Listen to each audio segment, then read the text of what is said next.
I mean, Luffy's wearing a mink coat in this new season, so it might go through that.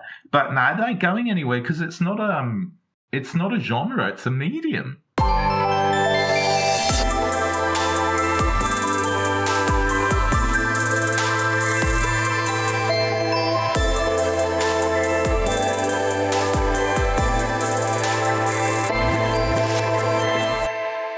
Hello and welcome to Story X Story, the podcast by mayamada that dives deep into stories across pop culture, brings you closer to the people who make them, plus gives you advice on creating your own. It's episode 251, and I am your co-host, Nigel. I am Tazziii, content creator, voice actor, and co-host. And we've got a great industry discussion episode today. This is where we invite creative professionals and practitioners across industries to dive into a topic that impacts the way we engage with the industry and its various mediums. And today we are inviting consultant and executive producer Jerome Mazandarani. Jerome, welcome to the show. How are you doing? Hi, Nigel, and hello, Tazzy. Thank you for having me. I'm well, thanks. Cool. Thank you for joining us today as we pick your brain apart for for anime insights. That's basically the flow of things today. So looking forward to having you with us. And for listeners, you can subscribe to Story X Story wherever you get your podcasts from. That includes Apple Podcasts, Spotify, YouTube as well. You can send us your feedback and questions in a variety of ways. You can chat with us in the mayamada Studio 77 Discord. You can email us at studio77@mayamada.com or throw your thoughts at us on social media. We are at Mayamada TV on Instagram and TikTok, and at mayamada.com on Blue Sky, or at Life of a W Gamer on Instagram and TikTok, and at Tazziii on everything else. You can also head to mayamada.com to check out the brand, dive a bit deeper there, discover our universe of characters and other events, activities that we do. Next up on mayamada, the Do I Look Like a Gamer campaign is out to show that anyone can play or make games and everyone can win. This is our yearly campaign showcasing 40 players and makers who prove that very fact. We like to capture and celebrate the diversity that does exist in games to inspire the next generation of diverse talent. So whether you're discovering games or you've been playing for years, you can get involved and help the push for a more inclusive games culture. And we have just had the launch of this year's campaign. It's our 5th year. And on Saturday, the 16th of May, we had the launch live stream talking about what we have planned over the year. We've got our goals for the year, our plans for 2026. You can still check out the VOD available on Twitch until May the 30th, but on YouTube indefinitely until YouTube servers go down. So looking ahead, we'll be at the MCM Comic Con London, the 22nd to the 24th of May.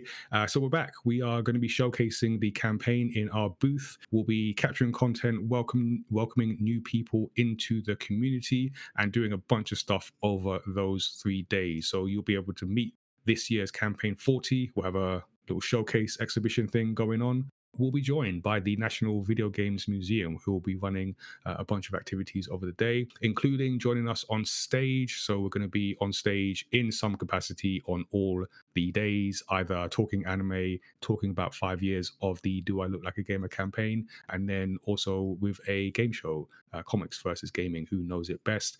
We've also got a workshop on the Sunday. There might be something else I'm forgetting. There's a whole bunch of stuff. We've got a whole website.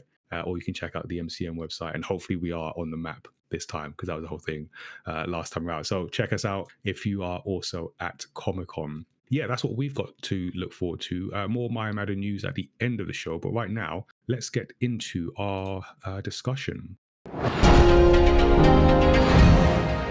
In this episode, we are going to learn a bit more about how anime is made, why it's having a moment in the mainstream, at least, and what we can expect if it continues this apparent global dominance. And we've got an experienced industry professional joining us to help break it all down and bring some reality to the behind-the-scenes life of making anime. So, Jerome, I wanted to get started with just your almost like origin story. So you were an executive producer on Cannon Busters, and interested to know how you got into anime in terms of the making side of it. Like, what was that story? Yeah, for sure. There's not a lot of, there probably aren't many people in the UK that have had their hands on anime production. That would be when a 2D hand drawn animated series made exclusively in Japan. So I got involved with production side on anime through getting into manga entertainment. Back in 2005, I got a job at Manga Entertainment. It was a London-based anime video label that folks, of a certain age probably know the Manga Entertainment brand or the Manga Video brand, and the label that released Akira on VHS and later DVD across Europe and the UK and Australasia. And then in, I think it was 1994, 1995, they released Ghost in the Shell, which was a anime feature film that Manga Entertainment actually co-financed with Kodansha and Bandai Entertainment. And again, that's another deep cut anime sci-fi film that you kind of, got to watch at least once. Classic. So I started working for Manga Entertainment back at the start of 2005 as a sort of junior marketing manager. And within a year, I was given responsibility for acquiring anime content to release in the UK and Ireland primarily. But every now and again, I'd also managed to pick up, maybe Australian rights and European distribution rights too. And, that was just to feed the beast. We were making most of our profits and money from selling DVDs. And I think me personally, I was responsible for acquiring somewhere close to 500 individual anime licenses, mainly anime series and anime movies and a few direct-to-video, OVAs, original video animations. So I've been doing that for a long time within manga. And then in 2015, Manga Entertainment went private. So the former owners of the business sold it to the management.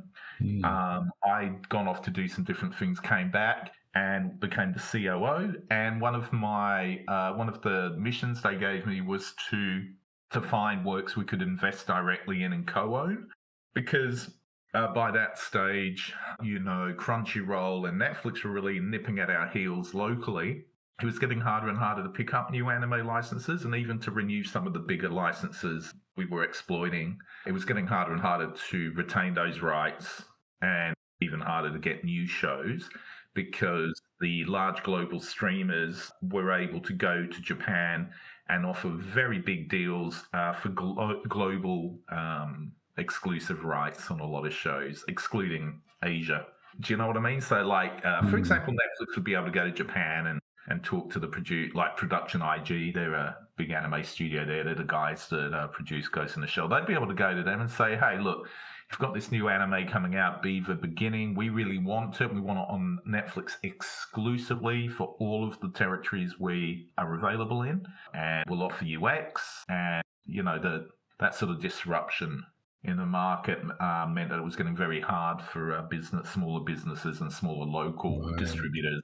So we decided to use some of our money to invest in a production, and I was in LA for Anime Expo.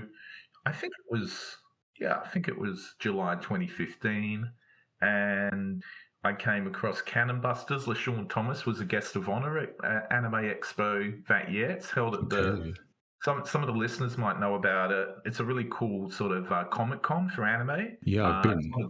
Oh, you've been? Cool. Yeah, I've been once. It's to date, still the largest. I think it's the largest convention I've ever been to. I think maybe it's that crazy. Gamescom. Oh man, last year they said they had the highest attendance they've ever had, which is great to see post pandemic. That events like that and Anime Japan in Tokyo and the MCM Comic Con here in London are getting back to, they're starting to grow again. They're getting beyond that bump. And so I was at that show, heard about LaShawn. I didn't get to see him do his panel, but I read about it in the official program guide. And I cold called him and we had a really nice chat, and I extended my stay in LA for a day to go and meet him. He was based out near Studio City. LaShawn Thomas is a very well established storyboardist, animation director, illustrator, comic book artist, writer. He does it all, and his credentials, the quality of the teaser animation he used for his Cannon Busters Kickstarter pilot, which he'd done primarily at, I think it was at Studio Mir in South Korea. He was embedded over there for about 2 years working on Black Dynamite, the animated series. I think it was Studio Mir, but you'll have to check later, and we might have to clarify that. But I'm pretty sure it was Studio Mir. And he told me later he wanted to learn the Asian animation production pipeline. So he's a lifelong anime fan. I could see from his credentials, and also I got very excited when I saw he was doing an original anime series, that he had a Japanese anime studio already attached. So not only is he all of those creative roles I mentioned, he's also a producer, right? He actually packaged together Cannon Busters. He found willing partners in Japan, which is quite unusual and difficult to get when you're not Japanese and you're embedded in the system in Japan. So he had satellite studio attached, had it all packaged up. His credentials are impeccable. I mean, he'd worked on one of my favorite American animated series, Legend of Korra, which was the Avatar: The Last Airbender sort of sequel. And he'd worked on Spider-Man animated series. He'd worked, but his first animated series credits was, I think, Boondocks.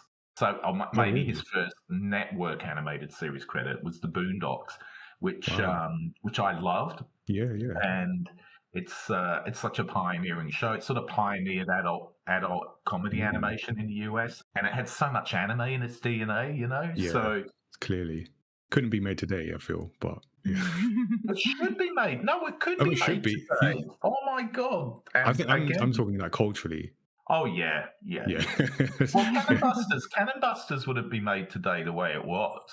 There was a purple patch when Netflix was on the ascendant, and it was throwing a lot of money at the wall and seeing what stuck. It didn't have the same depth of relationships and connections and strategic insight into the Japanese anime system to be able to get all the shows it wanted. There's no way back in 2015, for example, that Shueisha and Oda Sensei were going to give Netflix a brand new reimagined One Piece anime series with Studio Wit. You know what I mean?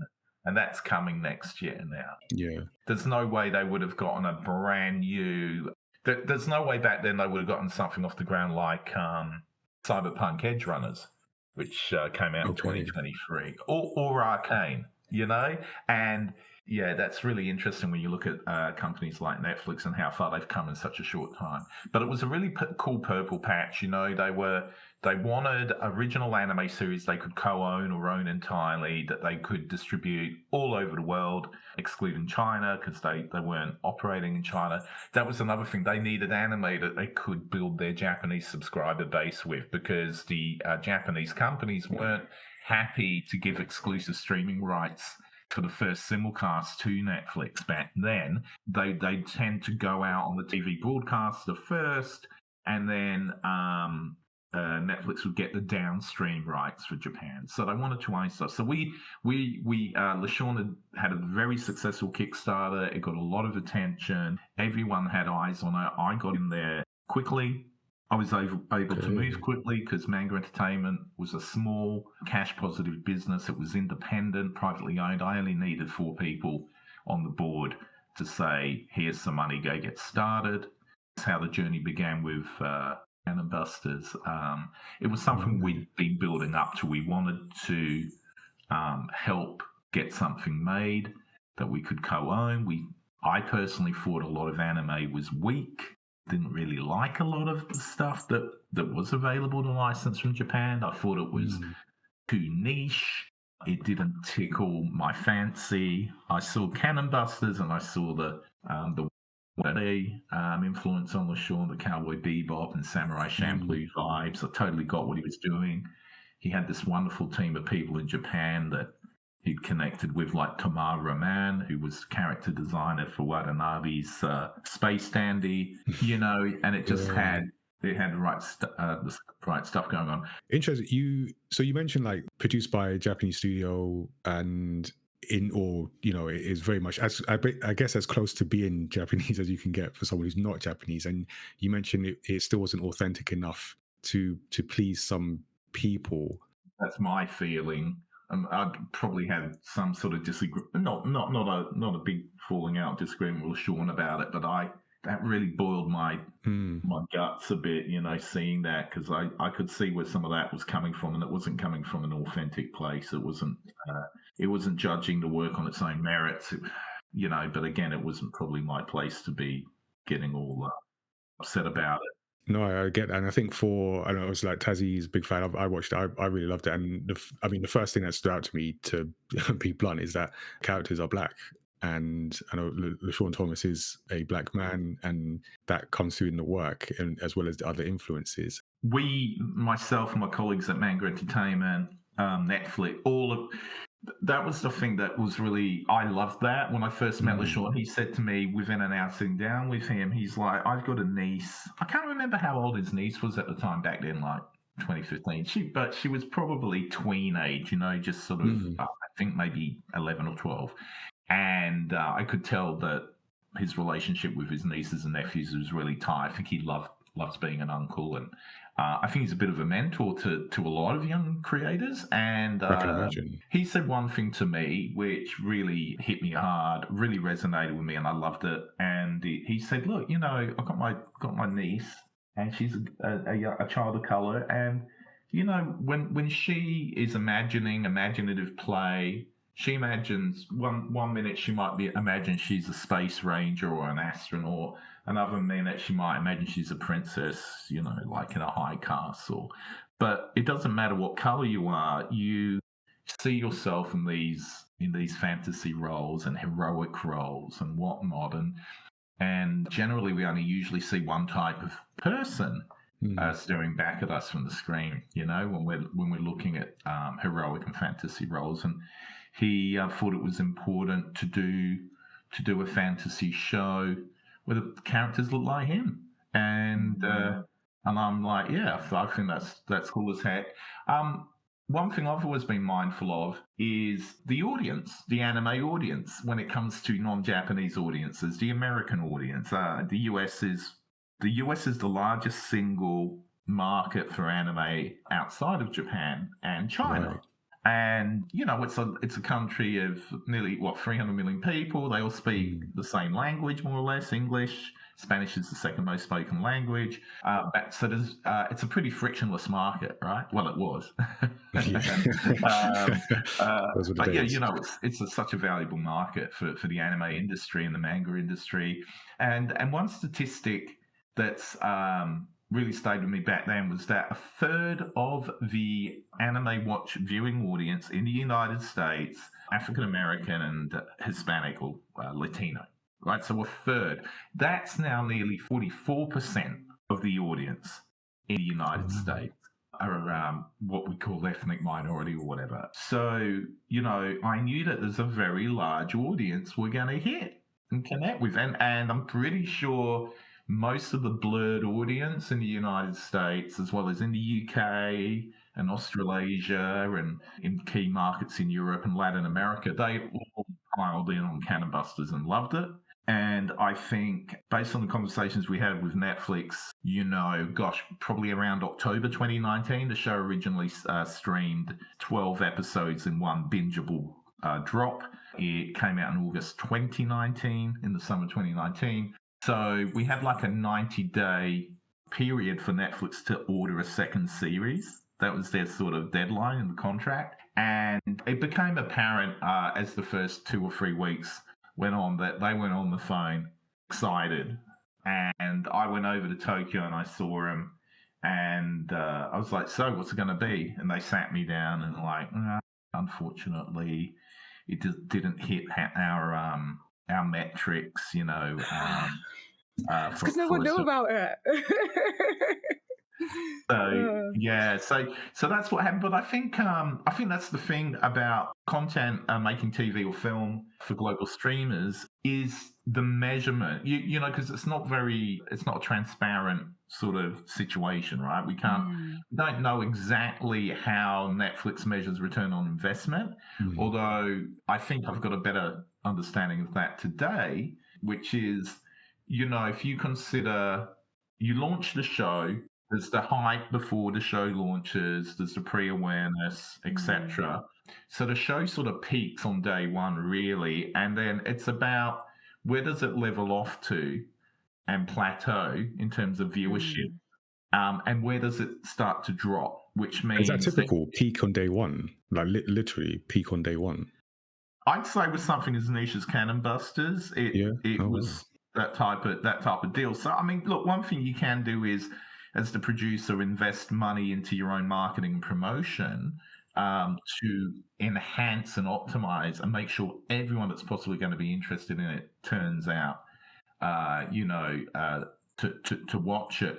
But there's a lot of hidden ingredients to create a cultural moment which Mm. creates that long tail discovery and more people piling in. So K-pop Demon Hunters is the best example, I Yeah. think, Yeah. of that phenomenon on Yeah. Netflix. I think for Cannon Busters, where we got with that, it was still pretty incredible. We had millions and millions of individual viewers watch the entire series and binge it, and like triple that, watch the first, quarter of the season, maybe didn't make it to the end, so Yeah. it did some pretty cool stuff. I think I was really disappointed we didn't do another. It was really hard to make though, because like you mentioned, Nigel, like it was an entirely Japanese production made in the Japanese language, and LaShawn doesn't speak Japanese. I don't speak Japanese, so that was challenging. Really, the elements that aren't Japanese are the original story and IP. Yep. LaShawn Mm. LaShawn created that in New York in the early 2000s, I believe, Through as a comic. comics, and It was that's yeah. a three-part comic, I believe, like a sort of limited comic. And the episode scripts we scripted in the US with a bunch of different writers. We had Natasha Allegri from Bee and Puppy Cat wrote one of the episodes for us, and she wrote the outline for another one. That was cool working with her. We had some great writers, some veteran writers. We had one of the writers from Batman: Mask of the Phantasm, which is one of the best Oh, animated wow. films ever made. And it was just so cool, and made some really nice friends as a result of that process. That was the easiest bit of making Cannon Busters, was the writing stage, and then everything moved over to Japan. We worked with this amazing sort of British Japanese localization and translation company who did all of the Square Enix Final Fantasy localization. Wow. And so they took the English language scripts and turned them into working Japanese language scripts, and then they went to storyboarding. LaShawn was embedded in the production. We moved him over to Tokyo, got his visa, got him somewhere to Wow. live. He was there for like 24 months doing that, and he stayed on because he then went on and did some other projects in Japan after Cannon Busters, and I think can't remember how long. I think he might still be there. So really, yeah, everything. We did it the hard way, you know. It does sound like that. I was just thinking about it just frustrates me how Netflix measures whether something gets a second season. Because from my perspective, I love Cannon Busters and I'm forever recommending it to people. But I think it's just like an issue of like Netflix having so much content and like the way their player recommends things on that, it's so easy to like bury something. So a lot of people that I've recommended to it just don't know about it. And I'm like, you haven't watched Cannon Busters? I'm like, you need to have watched Cannon Busters. It's so good. You'll love it. And no one has regretted watching it. But it's always going to be there. It's available on Blu-ray as well in most like in the UK, US, Canada, Australia. I think it's maybe available in a few European countries as well. And, so it's not going anywhere. It's there. People should go and check it. It deserves some For love. sure. It's always great when shows get people reevaluate, reappraise things. And I think there's a whole load of people out there that'll do it. I think it's given me personally a mission in life, which is to lift up more creators from ethnic minorities, as well as people that look like me and Japanese creators. But come on, man. What I told you a minute ago, 44% of the audience in the United States or North America are black and brown, and they rarely get to see themselves. And that's it's pretty hard with anime, though, because it's Japanese. There are a lot of black and brown people in Japan. And then we go into that whole debate about, is it anime if you're not making it 100% Japan? Yeah.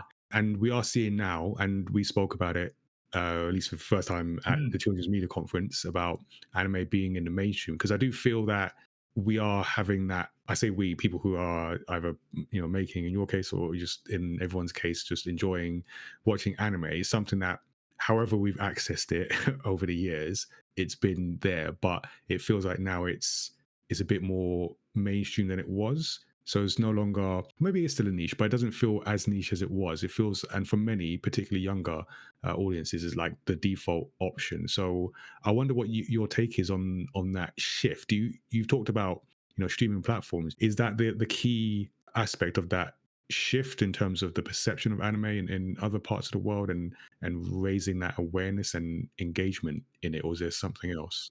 Yeah, technology and distribution change culture, right?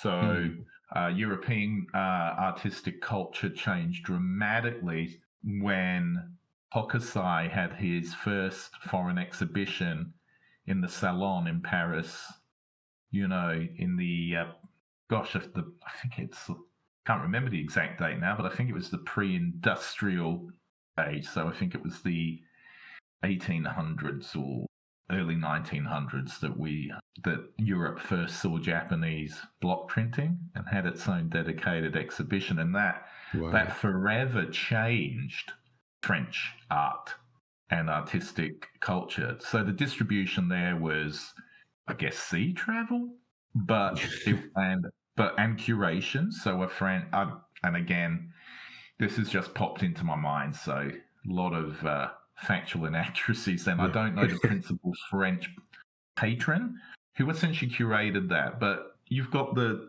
Japan opening up to the world. You've got international trade by sea. You've got the beginning of the European middle class, people with more disposable income, with time to go and appreciate art, for the democratization of art. People are starting to buy paintings and put them in their homes. And this time, you then also have this interest in art from outside of Europe and what they might have called the New World or the Orient. And so Hokusai's work is brought to France, it's exhibited, it becomes a sensation. And what happens? It directly influences French painting for the next 150 years with Impressionism, right? So, where we are with anime today, nobody can take credit in the West, sole credit. I trade often on this term anime expert as a consultant on LinkedIn, but it's not true, because I don't think anyone can be I know a lot more experts in anime than me, but some of those experts might be cultural historians, professional writers like Helen McCarthy or Jonathan Clements. So their whole careers in life have been dedicated to studying, watching, consuming, writing, lecturing, PhDs and masters and all that stuff. So there's the academic side of expertise, then there's the production side of expertise. So obviously there's hundreds of people in Japan that are real anime experts. They're the ones making it. They're experts in making it. You've got the producers. They're the experts in, or the people that run production planning companies in Japan. They're the experts in identifying IP, manga IP or line of IP, and getting in early and putting those things together and getting these productions made. And I'm an anime expert because I don't live in Japan, but I've been licensing and having a relationship with Japanese anime industry for 21 years now. And I've helped build relationships between Japanese creators and foreign audiences through distributing their work and stuff like that. But distribution and technology has changed everything. We always saw year on year growth at Manga Entertainment while I was there, selling DVDs and then Blu-rays, and every year we did a little bit better, which meant the audience in the UK was growing, awareness was growing. But the big cultural shift was when Netflix came in as a legitimate subscription video on demand platform that was offering quite a lot of anime, and we sold a lot of anime to them. We controlled the UK distribution rights for Akira and Ghost in the Shell and The Girl Who Let Through Time and Summer Wars and The Wolf Children, all those Mamoru Hosoda films, and a bunch of different anime series. I think Soul Eater might have been one of the first anime we sub-licensed to Netflix to stream in the UK and Ireland. So we kind of helped them become a destination platform in the UK for anime. But you've got to remember, I think Manga Entertainment by that stage was getting close to 30 years old, and I could count on one hand the number of times we'd had either Film 4 or we had Film 4 license some of our library and broadcast it. We never had anything on the BBC, never had anything on ITV, never had anything on Channel 5. There was just no interest whatsoever. I imagine that's the perception of this is a niche thing. It won't expand our audiences for those platforms. Or whatever the stereotype of anime was at that time. Do you know what they used to tell me back in the early 2000s at places, at TV broadcasters? They would tell me, well, this stuff's for teenagers and teenage males, and we've lost them. They're on YouTube. What an idiotic thing to say back. This is 15, 16 years ago. Yeah, which is so funny because, like, we're not just on YouTube, but so many of us at that age, like, wanted anime, and it was so hard to get it. Like, literally desperate, and not just the boys, it was the girls too. We were right there next to them, on places on the internet we shouldn't have been, just to get like our anime fix. Meanwhile, like, these broadcast companies are like, no, because they're not. We would have been there. We would have been in front of our TVs if you'd put the stuff on it. But and so anytime there was an outlier success with anime content or Japanese content in the UK marketplace, it was seen as a sort of it was just regarded as a sort of strange event, never to be repeated again. Yeah, that's the so really the only never to be repeated. Yeah, the only commercial, entertainment retail chains that really saw the opportunity, the potential of anime early on: Tower Records, Virgin Megastore, HMV. Yeah, and they still do. And anime is a key driver now with the new HMV retail experience, which is vinyl, Blu-ray, and collectibles and merch. Right? It's a really big part of their offering, and so it should be, because they want Gen Z spending money in store. They want young millennial families in there buying their Christmas gifts and stuff, and so that's why HMV is kind of like a mixer of the old HMV and Hot Topic today. Okay, as a mix. Yeah, so it's good. It's good. I'm really glad. So you're saying they're learning, like slowly, but learning. Industry slowly learning. I think I get a lot of Japanese companies are still surprised and frustrated that the UK is officially one of the top 10 markets for Crunchyroll. So that's measured on number of percentage of subscribers. So they announced last week that they now have 21 million subscribers.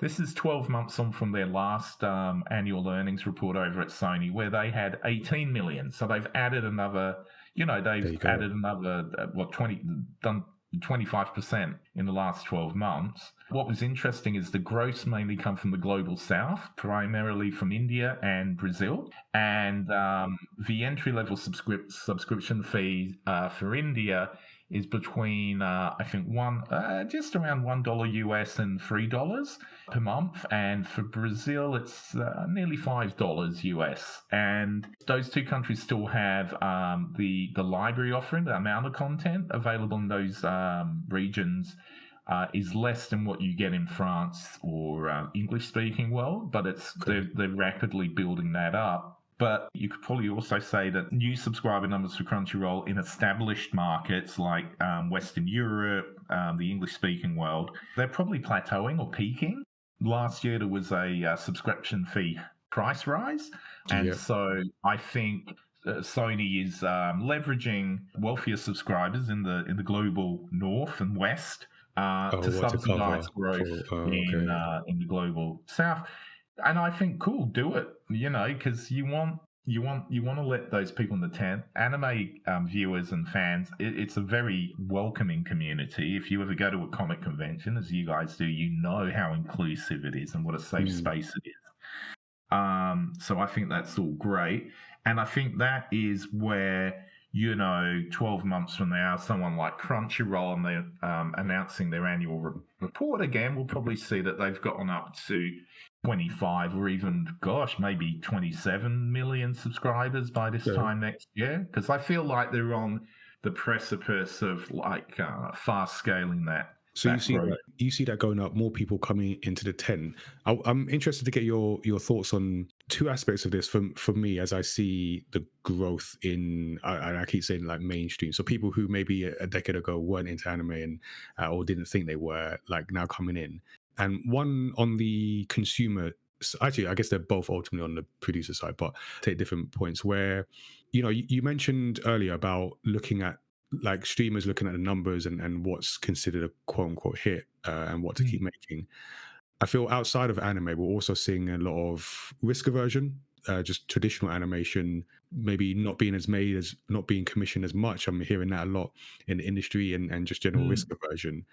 So anime can be weird, to put it bluntly. Do you feel like the growth of anime will then hit against that, what I say is mainstream pressure to see safer storytelling or a shift in maybe the visual language or cultural aspects being sanded down? Like, how do you see that? I don't actually. There is a conservatism creeping in, I believe, based on what producers in Japan are belly aching to me about when I'm over there and I see them. So, and I need to have far more conversations with a more diverse array of producers and some people wouldn't want to necessarily complain publicly to me. What it sounds like to me is happening at the moment with anime production, the sort of the buying and selling aspect of anime production, is that you've got the middle ground in terms of what a producer could expect to be paid by a Crunchyroll or Netflix for their show for the international distribution rights outside of Japan. That is dropping. So it sounds like and again, this is just my opinion and me putting two and two together, and I might be coming up with 5, not 4. So, it's unfair to Crunchyroll or Netflix because they're not on this pod. I mean, if they want to come, they can just open invite. Yeah. But reading between the lines and based on the conversations I've had with people in Japan, I'm getting the impression that what's happening is Netflix and Crunchyroll are paying much higher minimum guarantees. That's the license fee you pay per episode for a new show to get those sort of exclusive distribution rights. And sometimes it includes the right to exploit license and merchandising as well, and put in, do cinematic stuff in theaters and all that. So, those sort of Demon Slayer, Dan, Witch Hat Atelier, those types of I call them the AAA sort of level anime. Those are selling at much higher prices now. But the middle ground, those sort of, solid A, B+ level shows, your isekais and maybe situational dramas and slice of life stuff, where those might have expected to recoup maybe 40% or even half of the production budget in terms of international licensing, they're not hitting that those marks now. They're sort of the offers that they're getting for those level of shows is more in the lower end. So, like we've heard a lot about with the international film production and indie film industry for the last decade, there's been a complaint with streaming that the middle's hollowed out. Yeah, I was just going to say that. Yeah, losing the middle ground. Yeah. So that seems to be what's happening, which I just find I'm really incredulous about. That's a problem, right? That's because that's where your diversity comes in, that diversity of storytelling and. It could be, but man, I got to say, we got some pretty wacky AAA anime with it. I mean, Jujutsu Kaisen's pretty weird and dark. Yeah. Dandadan, the stuff that happens in Dandadan we can't talk about because it's a family show. But go watch it though. It's a wonderful show. So no, there's something inherent in the Japanese storytelling for manga and light novels, which is the sort of bedrock of the intellectual property that anime is adapted from. Okay. There's something about it that is weird. There's always weirdness there. I think because the creators are very singular voices and unique individuals, and they have, and you think they hold because that's one of my concerns. Yeah. Nah, it's not going to get boring. I don't think so. I think Crunchyroll, Netflix, nobody wants anime to be less weird. I mean. Because I think the exotic nature of the narrative and the settings and it's more about the concepts that are exotic. Not. I think the world's such a connected place now that people have a pretty good idea of what Japan is like, what Japanese culture is. So I don't think it's exotic in just because of where it comes from. I think what's exotic is the mentality of the creators and the sort of stuff that the ideas they have. They're just really different. I mean, I can't imagine something like Dandadan coming from anywhere else. It's just maybe the whole nature of making manga encourages you to really go out there with wacky and weird ideas, but then they're also great at making really mundane things absolutely compelling. It's fascinating how they do that. I'm a big slice of life fan. Slice of life, Journal with which was really great, and that was on in the winter season. It started in January and just finished. I think at the beginning of April, and I think in the autumn in the summer we've got Smoking Behind the Supermarket with You, which is I think it's going to be the big slice of life situational drama of the year. Keep an eye out. But so let me flip to the other side then. Amazing. So that's the question about kind of what we're watching. I'm also interested in how it's made, because you wrote in an article about just sort of burnout and the quality crisis in anime and some of the conditions as well. I think I think a lot of people who are into anime might be aware of, in the same way we might be aware of how our clothes are made and how our food is sourced and everything. But maybe some people who aren't don't realize how difficult it is. So you mentioned most animators are not full-time employees, receive no overtime, sick pay, pensions, and can earn less than $10,000 per year.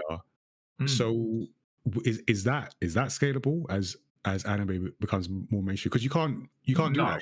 No. I think there's huge expectations of the Japanese publishing, video games, anime industry by the Japanese government to become a cornerstone of their exporting economy. I mean, I think it's already one of the largest export. I mean, Japan, they're the envy of the world because their cultural exports are such, I think account for about 20% of Japanese exports in general.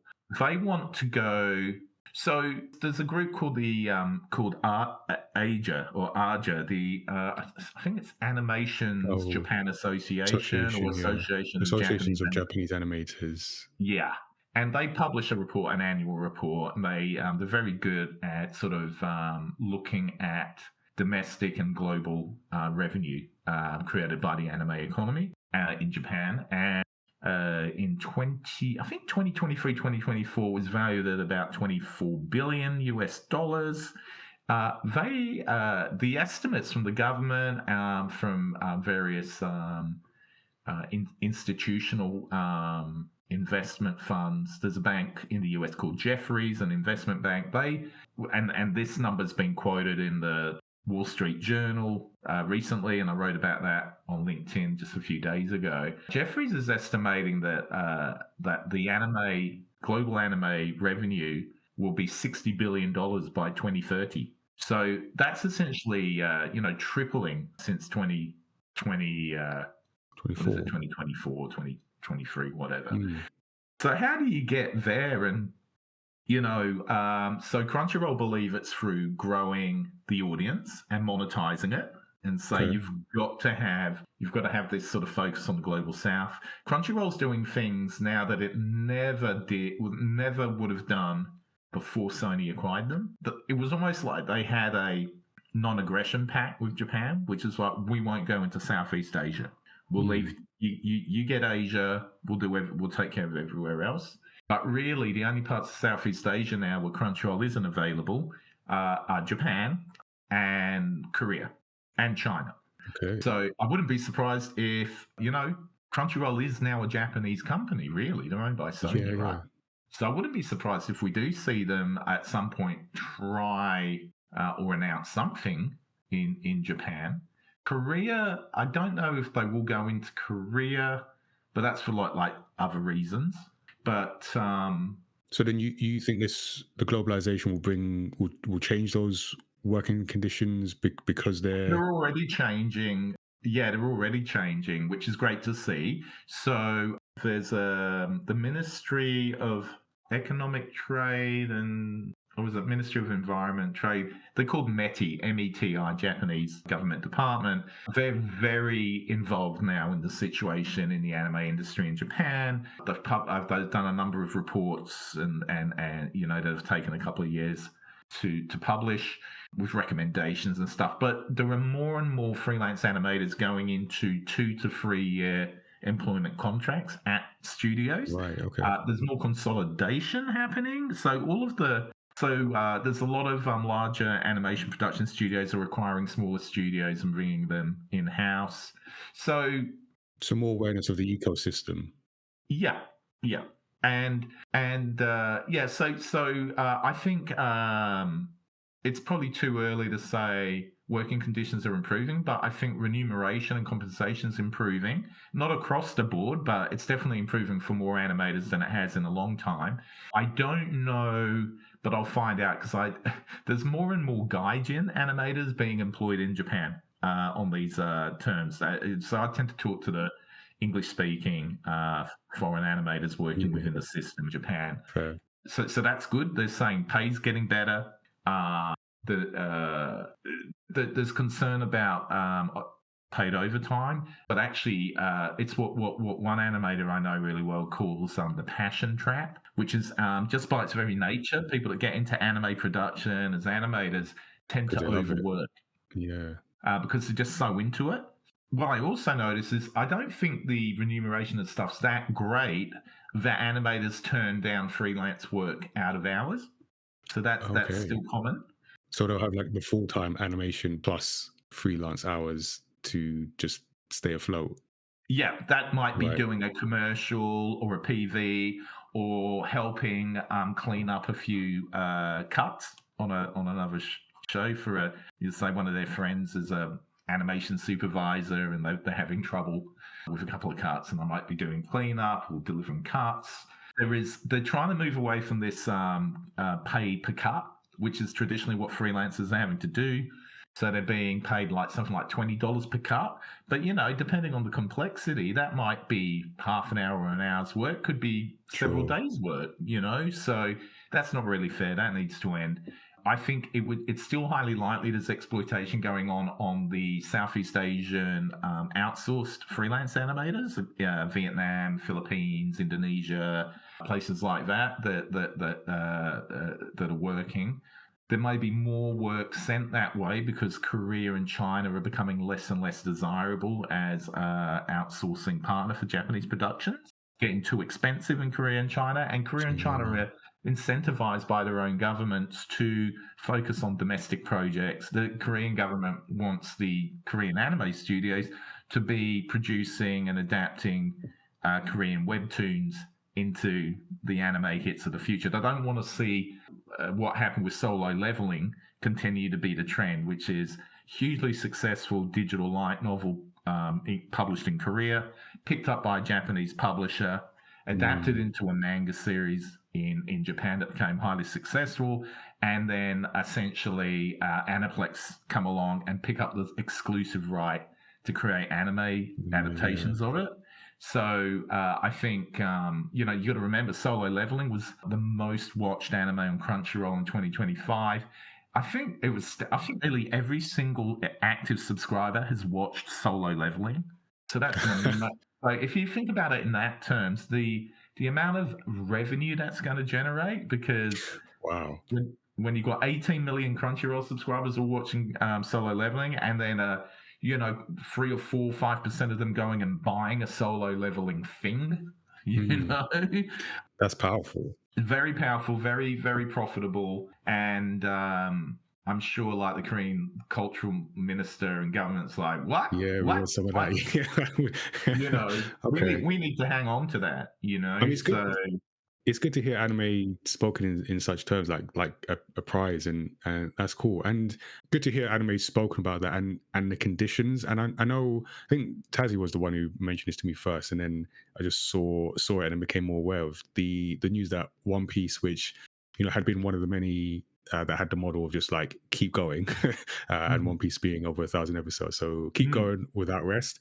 And then it was announced relatively recently that it took a hiatus, and then it was announced that it would be seasonal. A seasonal format. So each season around 26 episodes a year at most. And not to say that every or at least every shonen is going to follow that format, but is that a sign of what you think will be like a permanent shift eventually to bring in more reasonable conditions, that seasonal versus keep going until you break down?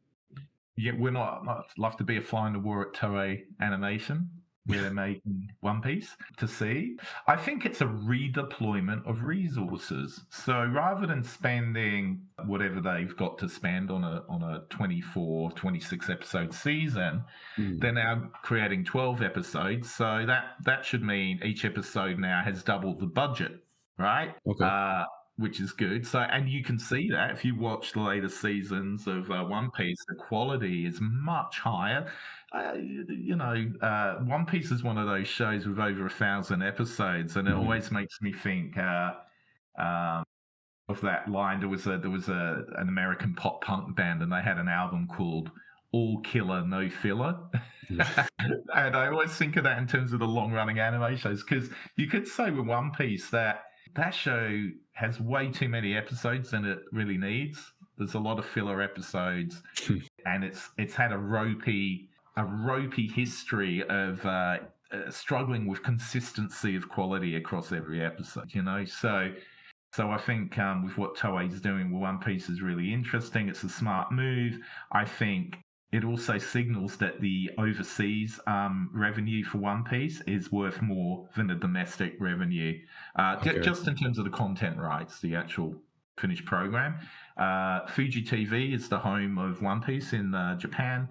To coincide with this shorter season, they've moved One Piece into a 9 p.m. primetime weekend slot on Fuji. And Fuji's a domestic or national TV broadcaster in Japan that's had a lot of problems over the last couple of years. They've one scandal after the other. Their advertisers have abandoned them. A lot of them have not come back.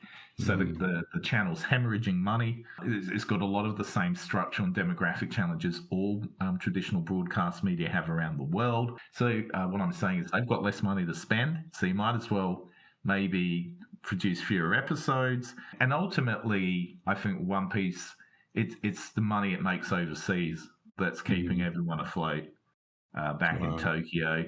and the audience demands, a series that adheres strictly to the manga storyline Yeah. and the canon, that is spectacular, visually stunning.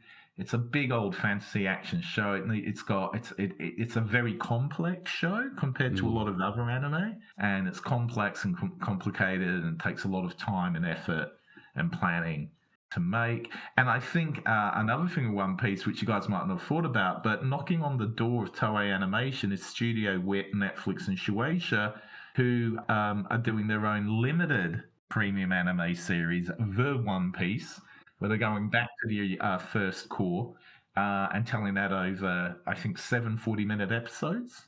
So I like to think that Toei Animation was like, you know what? Hold my beer. We'll show you how to make a One Piece show. Right. This is how we're going to do it. Interesting. Competition. So Competition there could be a bit of against friendly its own rivalry story. there. Yeah.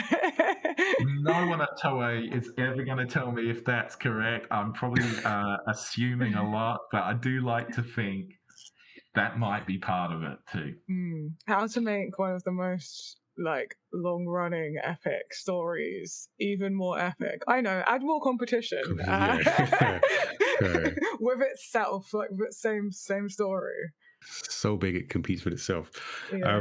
So then, looking forward, and because we can always talk about anime forever and ever. I'm also want to ask about. I think you might have said this on a call, or I've heard this. Basically, you touched on some corners thinking like, oh, anime is successful for a bit. This will never happen again. Then it happens again, and it feels a bit more sustained now. But looking forward, do you see anime being a bigger force in mainstream entertainment, or as some people feel, is there a dip coming? Is there a saturation? No. What do you see? No, the only people that talk about that are useless idiots on YouTube trying to drive their views up. It's here for good. It's hip hop. It's the same as hip hop. People were saying, "Oh, hip hop, man, it's a fad." This is back when Grandmaster Flash and the Furious 5 dropped, their first single. Right. Oh yeah, nah. It's a niche thing. It's a novelty thing. It'll disappear, man. It might go through its sort of cocaine, blow, and champagne limousine phase. It's mint coat phase. I mean, Luffy's wearing a mint coat in this new season, so it might go through that. But no, it ain't going anywhere because it's not a genre. It's a medium. It's animation. It's here to stay. The wonderful thing about anime is that it's educated adults all over the world outside of Asia and France, which seem to be the only places where adults read comics and watch animation in big numbers. What it's done is it's educated the rest of the world that animation is for all ages, and you can tell any story in animation. You can have fun with all types of genre, and there's a load of great stuff there. And I think the one thing I want to finish on, because I know a lot of your listeners are animation students, aspiring animators, graduates, people that work in animation, comics. I think that what anime has helped do is turbocharge animation. I know that the traditional business of TV broadcasters commissioning animated series, blah blah blah, we're going through this bump at the moment where there's a lot of uncertainty. But what I spend an equal amount of time talking about is animation, audience first, indie animation, YouTube, TikTok, Instagram.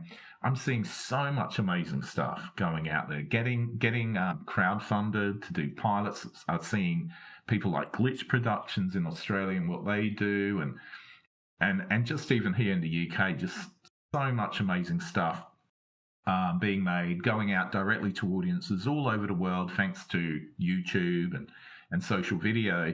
And there's so much anime in the DNA of all these creations, because it's become a global visual language that this generation of creators and the next generation and the generation after them will be fluent in and understand. And it's going to go through the blender. And just like if you go to somewhere like Croatia and you can listen to Croatian hip hop, or go to Japan and listen to Japanese hip hop or French hip hop or British hip hop and grime, you're going to start seeing the Japanese medium of anime being reinterpreted, mutated, messed around with, and evolved into something else. But ultimately delivering amazing stories and characters and experiences to people. So I really want to emphasize that this is the time for you as a creator, as a story writer, as an animator, as an artist, as someone that wants to promote the art of anime or work in marketing of this stuff.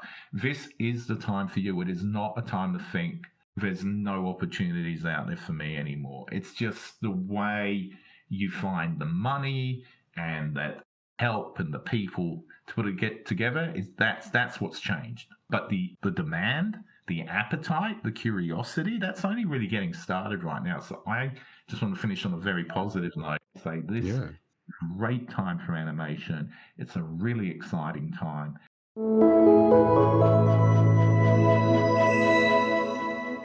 Before we let our guest go, can you tell people where they can find your work or find anything that you've got coming up?